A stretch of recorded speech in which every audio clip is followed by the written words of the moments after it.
Thank you. Good morning. Are we all asleep out there? Good morning. Good morning. Good morning. Full bloom, living your truth. Oh, let's see. There, now I can see you better. I was trying to look at everybody. This is a call to recognize that the same divine energy that's pushing a crocus up through the frozen earth is currently pushing you towards your highest potential. We were all created in that image and likeness. And when we see spring, we feel that sense of hope. We even sometimes see these flowers pushing up through cement and wonder, how is that even possible? And I know we all have times like that in our lives, right? But since I want to pause for a moment, because I learned that it's Holy Humor Month, so I thought we'd start with a joke. I think laughter is just as positive as spring and these beautiful flowers and the weather. But I have to tell you, when I went looking for holy jokes, it was kind of disturbing how many are a little too naughty to tell in church. What is happening here? So I found one that I think maybe a couple of you can relate to. Jesus, Moses, and an elderly man were out for a round of golf. Any golfers in the room? I know you do. Well, they were out for a round of golf, and Moses stepped up first and hit a beautiful shot that landed right on the edge of the water hazard. He walked over, parted the water, and chipped it right onto the green. Jesus stepped up next and hit his ball right into the middle of the lake. Of course, he simply walked out onto the water, found the ball sitting on a lily pad, and chipped it inches from the hole. Then the elderly man stepped up. He swung with everything he had, and the ball headed straight for the water. But just before it hit, a fish jumped up and swallowed it, and then a hawk dived down, grabbed the fish, and flew over the green. Just as the hawk was overhead, a bolt of lightning struck, causing the hawk to drop the fish. The fish hit the ground, the ball popped out, and rolled right into the cup for a hole-in-one. Jesus turned to the old man and said, "Nice shot, Dad, but seriously, can we just play golf for once?" I can't remember jokes to save my life, but that one was worth reading to you. But you know, the truth is, we think of some of these grand things in our lives or that we hope for in our lives as only divine, and we forget that the divine is within us. Okay, maybe we can't make all that happen. But then again, you never know. We've all witnessed miracles, haven't we? So in April, we focus on the power of love. And we're just coming to the end of the month of April, but love is something I think should be active just like all the powers in every day of our life. So in Unity, Charles Fillmore taught that love is the harmonizing, attracting, unifying power of the universe. Really feel that within you. When we talk about full bloom, we aren't just talking about flowers, although they're lovely, and what a great day. I didn't even realize you guys were doing this today, so it's perfect. But today we're talking about the soul's journey of this tight, protective bud that expands its beauty into its own truth. And you know, we're ones that often stay in our comfort zone. Have you noticed? And they say growth is outside of your comfort zone. Well, that's like a place where change happens, and no one likes that. But it's really not about becoming something you're not. It's about remembering who you really are. So living your truth means stopping the struggle of trying to become something instead of rather just allowing what you already are to emerge. We just forget now and then. A rose doesn't try to become a lily, right? Or anything else. It simply yields to the living force within it. And who doesn't love a rose for exactly what it is? Have you ever looked at a rose and wished it were something else? Or did you just love the beauty that is? And we're all very unique in that way. We can't look to one person or another and expect them to be something they're not. The gift is in allowing each person to be exactly who they are. That's love. So today, again, how appropriate. I really, truly did not know you all were doing this today. I get the newsletters and I usually read them. In the past couple weeks, I've been a little under the weather, and in that came neglecting email. But today I wanted to honor our volunteers. Who in here volunteers in some way, shape, or form, either within this spiritual community or outside? I know many people do it. For those who think they don't, you do. You just may not call it that. So we see this full bloom most prominently in those who serve. And we all serve in different ways. So April is Global Volunteer Month, which is why I really want to bring this up. It's really an opportunity to recognize and to honor those that we often take for granted. You know, we just love that other people are doing this. And yet we sometimes forget to say thank you and to recognize those that are gardening the soul, gardening the grounds, that which supports us all in so many different ways. And we all serve in a variety of ways. But by giving of your time and your heart, you're doing so much more than doing a job. You're really doing God's work. You're radiating that power of love. You are allowing that to ripple out in a practical way, in a visible way. And isn't that what the earth needs a little bit more of? Just each person to do what is theirs to do from their heart, from their place of love. You're really this blooming evidence of God in action. You are love in action. So really take that in. The work that you're doing, not just today, afterwards, outside, on the grounds here, but the work that you do in the world is an expression of God. So think about that and just ask yourself, is that what I'm bringing to the table as I serve? Because sometimes serving can be frustrating. Have you ever wondered where the 80% is? You know, the whole 80-20 rule? 20% of the people do 80% of the work. And sometimes we get stuck in that place of, you know, where is so-and-so? Why isn't that one doing anything? That one just standing around supervising. Well, why do they have so much opinion? They're not even here helping. You ever been there? Maybe not in these walls, but come on, go out how about at home? You ever wonder why nobody else is doing most of the work? We've all been, laughter means, yep, I've had that discussion, right? And yet, each person is doing their own role. You know, for me, with days like this, I've always thought, can I do the cooking? I'd love to do like this beautification day at my house. I'll make the soup. Actually, I don't even want to make the soup. I'll buy the soup. I'll serve the soup. But I don't want to do the gardening, but I want to enjoy the gardening. And what if it's okay if we each served in the way that we're meant to bring to the table? The piece of the puzzle, think about a puzzle. Whatever landscape or picture you want on it. This one can't fit this spot, but it takes every single piece to make the whole. And so in those moments when you really wish someone else would show up a little bit differently, look for the way they do show up and recognize that. Because I'll tell you, when people feel appreciated, they're called to show up and serve even more than they already do. But the quickest way to lose a volunteer is not to appreciate them, because eventually they wonder if they're making a difference. But I just want to see and look into the eyes of each and every one of you and tell you that I know you make a difference. I see you. And what you're bringing to the world is priceless, and it's needed. So I want to share a scripture with you from Matthew 6:28. It says, "Consider the lilies of the field, how they grow. They toil not, neither do they spin."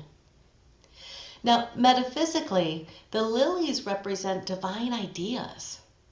Divine ideas. Charles Fillmore taught that when we consider the lilies, just think of the lilies, we're looking at the natural unfolding of the Christ mind within us. So think about that. To not toil, what does that mean? Metaphysically, he says that means to release the ego's frantic need to force the results through our struggle. Have you ever tried to force a result? Anything outside of you, I just want you to know, unfortunately, we can't force. Have you noticed? You can't force someone else to do it your way? If you figure out how, let me know. But in the meantime, there's this great power of accepting. Do we have to force spring to bloom? I don't think anyone here has ever been able to force the plants to blossom until they're ready. We can protect them in the frost. We can weed and prep and get everything ready, but we can't force. So if there's a place in your life that's trying to force, what if you just take a breath? Release that inner push and instead allow that growing to happen on its own in the way that God intended. Give yourself a little bit of grace. Growing a lily means living from a state of grace. It's really that allowing where the outer bloom, your life, is this natural result of the inner work you're doing. And so if something's not happening fast enough, check in. Look and see where your thoughts are, where your actions are. Are you putting them into the struggle, the frustration, the complaining of, oh my goodness, why isn't this blooming yet? Or whatever it is. And there's an area in all of our lives where we have that. We get anxious, we get impatient. We're waiting, like today's planting day. Why is it only going to be 50? It was 80 2 weeks ago. Couldn't it be 80 today? In those places, can you just pause? Take a breath. And give yourself a little bit of grace and ask, what can I do with what is in this moment? Charles Fillmore described love as this harmonizing, constructive power. He was inviting us to see it as a force that really reconstructs, rebuilds, reimagines, restores the world. Not forcing it to be what we want it to be, but asking what is ours to do to shape it into that which we desire. Living your truth means trusting this reconstruction, trusting the process. Unfortunately, it can't happen overnight most days. Sometimes things do happen just like that, but often not. So we often think of blooming as this final destination. We want everything perfect. But I know some of you are out there weeding all year long, right? I've seen it, right? Myrtle Fillmore reminded us that we are growing and developing creations. This is an ongoing process. We've talked about practicing. Have you ever noticed yourself just about to react in the way you might have in the past? And then went, okay, hold on. Again, let me go inside, close my eyes where I can see clearly, take that breath. And to get there, you have to practice. We didn't get there overnight. And you're still human. I'm sorry. But all of those feelings and emotions, those moments of impatience, those moments when you become a little less tolerant of other people's behavior and not doing it your way, it's still going to happen no matter how much practice, meditating, praying that you do. And it's still going to freeze after our first 80-degree day. A friend of mine said that her son's birthday, now he's, I don't know, probably in his late 50s, I think. She said every year since he's been born has snowed after his birthday, which is something like April 10th. I'm like, well, can you stop affirming that? Knock it off. And she's like, but it's true. I'm like, no, cancel that. And yet, even if it's true, does that mean spring isn't coming? But things like spring are something we have lived enough times to know that it is coming. And yet, in other areas of our life, our faith withers. It wobbles sometimes. We doubt it. We question. But what if we had just as much confidence in the other things we pray for as we do in spring? We know, what's the date here? Let's see. The 26th? I should know that. The day after my birthday. Thank you. The 26th of April, it should, knock on wood, be safe to plant the flowers, right? And yet, if it gets cold tonight, are we going to consider today's effort a waste? No. We just keep that process going. Even the locust-eaten years, think of the scriptures. You know, there are times when those happen. Has anybody ever had those moments of darkness where you just felt like a locust? Hopefully nobody's experienced that in this day and age, but have you ever just felt under attack or like, really, can you really? We waited till April 26th and then whatever could happen. Even then, as we restore, we grow. And sometimes that means starting over. But it's all in our consciousness. Have you noticed everything in unity is all about the consciousness? Everything that we experience, we give it meaning. For some people, they love when the temperature drops back down because they are not looking forward to summer. For others, they can't wait for the 80-degree days every day, and in the fall, they're dreading the winter. We're just different. It's just perspective. And you give it that meaning. So even if you feel like you're still in a dirt phase, and I don't mean the dirt that you love to dig in, but where you're like, ugh, can you just give me a break for a moment? Even there, remember that you are exactly where growth begins. Challenges, obstacles, they're a growing point. When I first heard that, it was in a business meeting, and I thought, really? We're going to turn this big mess, and it was something that had gone a little haywire. A system didn't work properly, and we're going to look at this as a learning opportunity, as a growing point. But it's true if you allow it to be, if you allow it. So to honor volunteers today, I thought we'd look at the 5 principles in a different way. I love revisiting the principles. They're so simple, and I'm going to share an even simpler way with you. But they don't just show what unity is. They're the principles that live within us.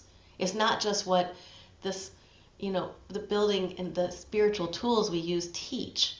They're really the truth of us. So even if you feel like you're uncertain about how these apply to you, I hope this will give you a different perspective. They're really the radiating centers of our energy, of our happiness. And Myrtle encouraged us to become these things. I love the teachings of Myrtle, so she is one that comes up often for me. But let's look at the 5 principles kind of in a spring way, in a little bit of a metaphorical way. First principle, God is. Think of God as the soil that we're planting in. You can't do without that, right? That's what helps everything to grow. And Charles Fillmore taught that God is absolute good, everywhere present, everywhere present. That means within all people. Take that in, all people, in all situations, even where we can't see it. Like the rich soil, it holds the seed, the divine presence, in the very ground of our being. We don't have to go looking for God any more than a plant has to go looking for the dirt, right? It's the earth is right there. You're already planted in the infinite. That's how you were created. It's who you are. And Charles Fillmore said, God is love. Man becomes loving by permitting that which God is to find expression in your words and actions. So you have the chance, the opportunity to express that which you are. Or not, and not everybody does, right? But we can choose to do that. Principle 2, I am. Can you just say that together? I am. That's like the seed. That seed in the spring, when you plant it, do you stand over it and nag it and encourage it and set a clock on it and keep telling it that it's supposed to grow? Or do you just know that it has this unlimited potential in it? I don't know about you, but I've never stood over a seed. Now, sometimes maybe I should have, because I don't have a great green thumb. Maybe I should have put a little more into it. But we know that those seeds have potential, right? Our essence is of God. Therefore, we are inherently good. That's our second principle. We're not sinners trying to be better, right? We are the divine potential here to unfold. That's who you are. Myrtle Fillmore said, and we've all heard this quote, I am a child of God, and therefore I do not inherit illness. That's true for every one of us. And she knew that. And in this context, we are this seed of the divine, and our bloom, our way of growing, it's already encoded within us, just like that seed. That seed is already made to grow whatever kind of seed it is. And within you, that seed is God in expression. So Eric Fillmore said, you are human in expression, but divine in creation and limitless in potentiality. Limitless. You can do whatever you want. You can become and express in whatever way is most meaningful for you. It's unlimited. Sorry, principle number 3, I think it. Now this is like the sunshine.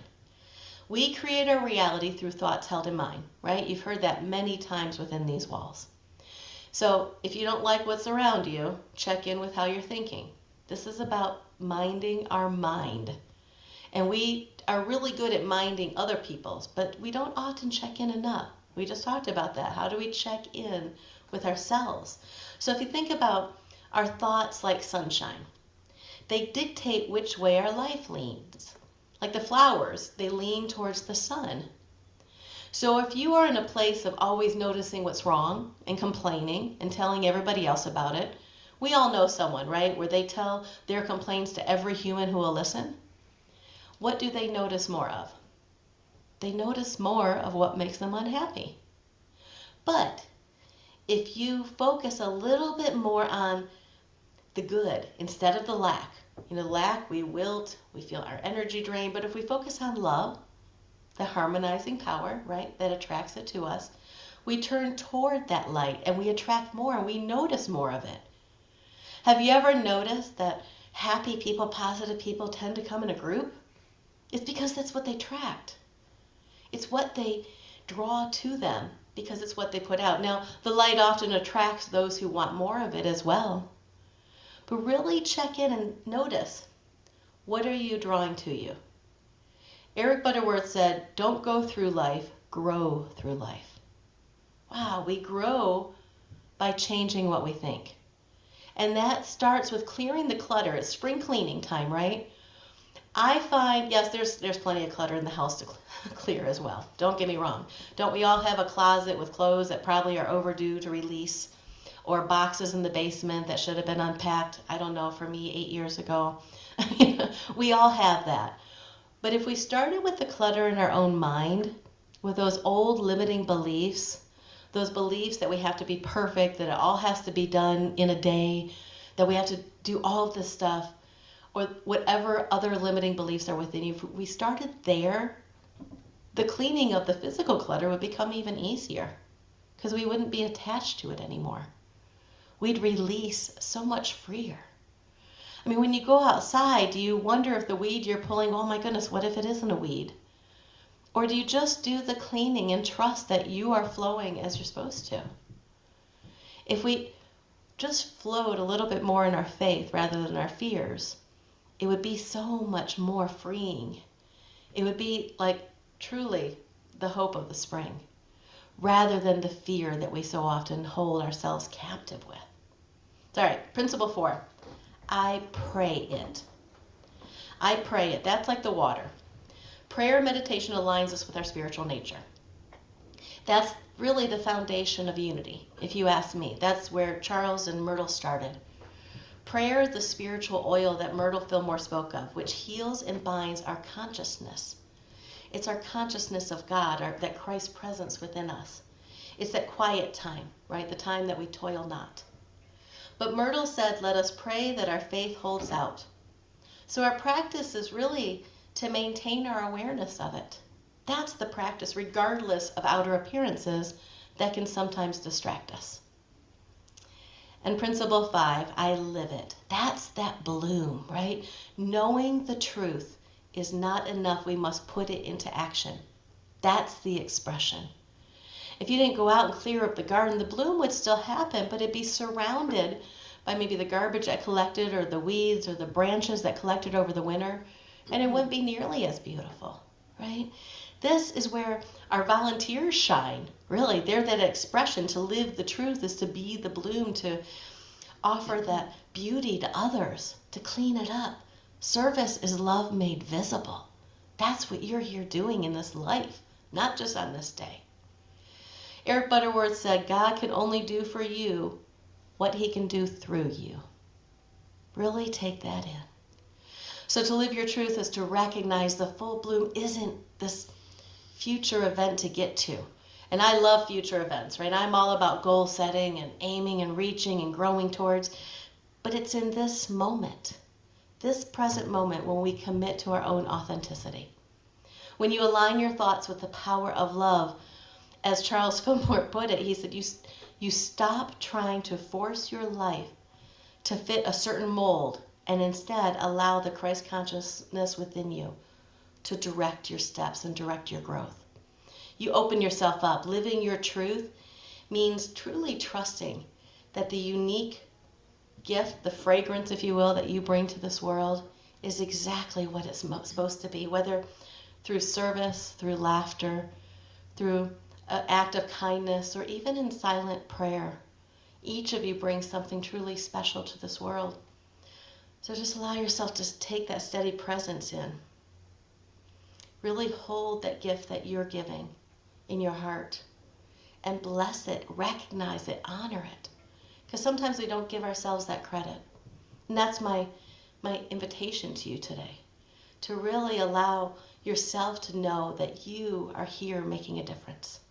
So I have a call to action for you before we go into prayer. This call to action is about expressing this life yourself. This week, I challenge you to step out of this bud of your comfort zone and into the full expression of your divine potential. Now, this will look different. Choose one way that's most meaningful for you to live your truth. Just one way, in action, though. And perhaps that is volunteering your heart or your time to someone in need. Maybe it's simply offering a little bit of holy humor. There's a lot out there. Not all can be shared here, but there's a lot of good jokes out there to share. Maybe it's just calling and lifting someone else up.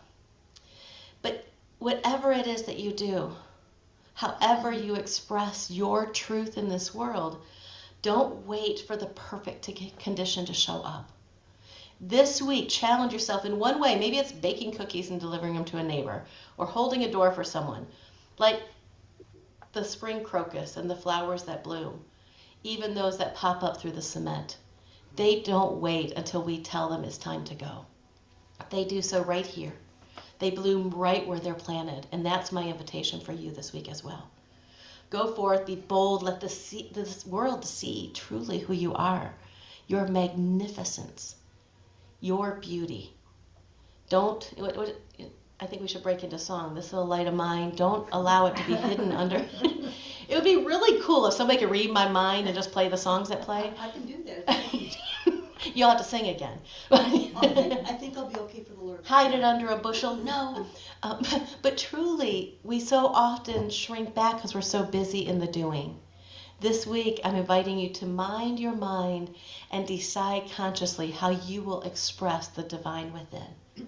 Accept that invitation, then share the story, tell others, and appreciate not just another person, but honor and recognize the gifts you bring to this world. Give yourself that gift of noticing your own beauty.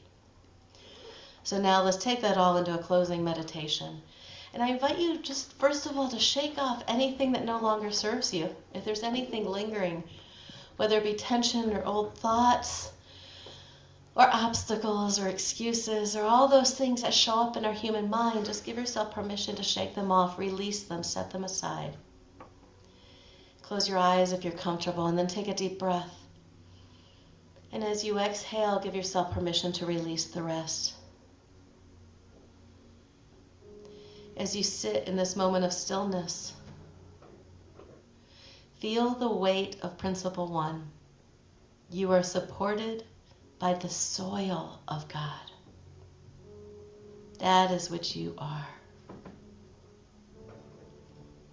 And affirm Principle 2. You are the divine seed. You are inherently good.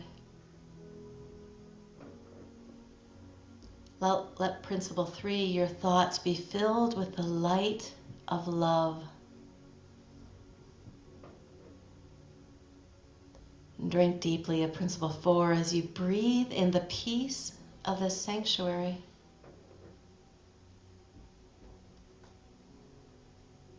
And as you prepare to go out into the week ahead, embrace Principle 5 by asking yourself this question: how will I bloom in service this week? Allow yourself to imagine this radiant light in the center of your heart, shining forth so far that you can't even see its reach. So far that it reaches into the hearts of others, those we love and those we don't even know. This radiant light of God reaches around the entire earth, reaching into the hearts of each and every other person, into the darkest corners of the earth, into every situation. Remember that our thoughts are prayers, and so as we think these thoughts of light connecting us from one to another, we see these principles come alive and scatter just glimmers of hope into the hearts of everyone else in existence. So we know and affirm that right where they are, right where we are, God is. So know that as you live your truth, you're not just a flower in the garden. You are the gardener. You are the sunshine. You are the seed, the water. You are the bloom all at once. And so I invite you in this moment just to picture yourself standing before you, shining and radiating that Christ light from within you. And take a moment simply to notice the beauty that you are. See yourself standing in perfect health, standing in gratitude, an abundance of gratitude. And see that light radiating from your heart, lighting up the entire room that you are standing in, filling it with your radiance. And as you know and acknowledge your own light, simply say thank you. Thank you, God, for expressing in and through and as me, for this opportunity to do the work, to be the light. As we know that even in the smallest of ways, as we express that presence within, we are blessing the world. And that's what we're here to do. And so let's take in one more collective breath as we begin to bring our attention back to this space. Just wrap yourself and fold yourself in the arms of this love, in the arms of the possibility, the divine, unlimited possibility that you are. And when you're ready, with gratitude for the light that you bring, open your eyes and notice the light in this room.